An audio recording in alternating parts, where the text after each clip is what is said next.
My first guest tonight is a star of stage and screen. You all know him best, probably, as Felix Unger from The Odd Couple. Now you can see him on Broadway with his old chum, Jack Klugman, in The Sunshine Boys. Ladies and gentlemen, here he is, Tony Randall.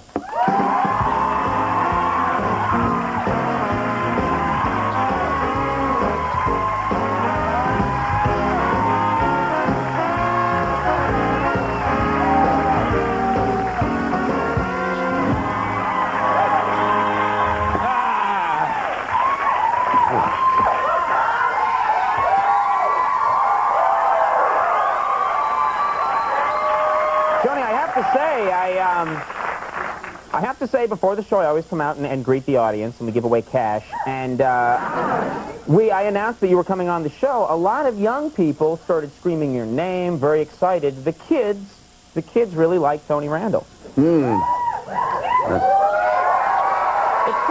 They do. That's very, very nice. It was interesting that the Super Bowl got such little applause. And people like you so much. You think people prefer you to the Super Bowl. Are you going to watch the Super Bowl? No. No. No. Okay. It's not your cup of tea, is it? No.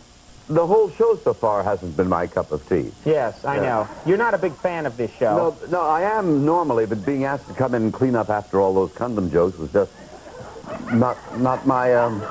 We thought you were we thought you were the best person to do it. We really did. We believe that people respect you. They think that they associate you with many of your roles. Mm-hmm. You're a very fastidious person, very polite.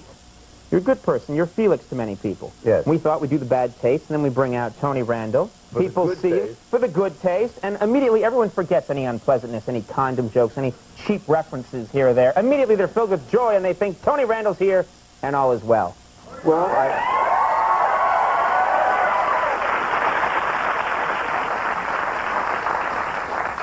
that should have been your opening monologue, as a matter of fact. Just talking about you. Yes, you would prefer that. Yeah. Let's talk about something. Because last, you were supposed to be on the program. Really bring some class to your show. Yes. Have you ever thought, I'm serious now, have you ever had an opera person on? Well, Placido Domingo we did have on once. Yes. Yes. He didn't sing. Well, there you go. Why didn't he? We had him do a condom routine on the program. And it tended to, got big laughs, and he offered to sing, and we said, come on. No, I'm not. We haven't. We have not had opera on. You think that opera, if we put opera on, that would, our show would become more popular? Yes. Care to talk to the network about that? No, well, it is a fact that Pavarotti's career... Pavarotti? Yeah, which was... He was extremely successful in opera, but he wasn't known to the world at large, outside of the world of opera, and he began to go on Johnny Carson. Remember this? Yeah. And it started this whole meteoric world career of his.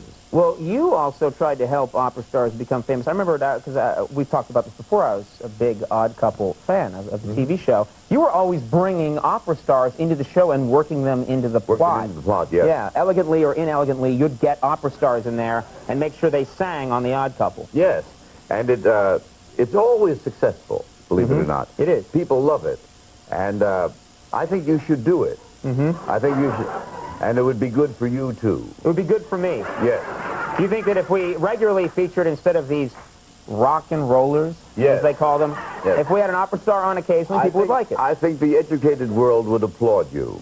Okay. Maybe I'm the one to take up this mantle. Yes. Okay. I'll try it. I will. Sometime we'll have an opera you should have someone on. You should start going to the opera and find someone you find. Okay, let's not push it, all right? You know what I mean? I was considering the idea of having opera, and now you have me actually going to the opera regularly. Yeah, and you know what it's going to turn into? Me in a breastplate, braids, and a horned hat. Yeah. That's what it's going to turn into. Wait a minute. That would be hilarious. Let's do it. Talk about great comedy ideas. And we could hang condoms off the horns, and this is perfect. Thank you, Tony. We will never forget this idea. Yeah. Very briefly, I wanted to ask you about something. You were supposed to be on our show a few weeks ago. Yes. And you canceled. Well, rather last minute. You canceled. Well, I had a touch of the flu. You had the flu. Yes. And you were bedridden, you were incapacitated, you couldn't leave the house. Oh, no, that's not true. No, I made my show. I did, I knew this. Yes. You canceled our show, but then you went and did your show, yes. and I hear tell that it was a great performance that night. Yes, yes. Well, there is a difference. Okay. I want to hear about this, because it was last minute, and we just had to grab any old person off the street. Well, the principal difference is that my show pays rather well. I think, what do we pay? What do we give Tony every time he's on the show? $600. $600 and is a lot of Trojans, which... Those are expensive. Those are very expensive. Now, what do you want to do? Want to take a break? Okay, let's do two. You want to do two segments? Sure. Because already people are starting to think of this show as classy already. I don't want to keep you around for just a little longer. More with Tony Randall in just a moment. Stick around.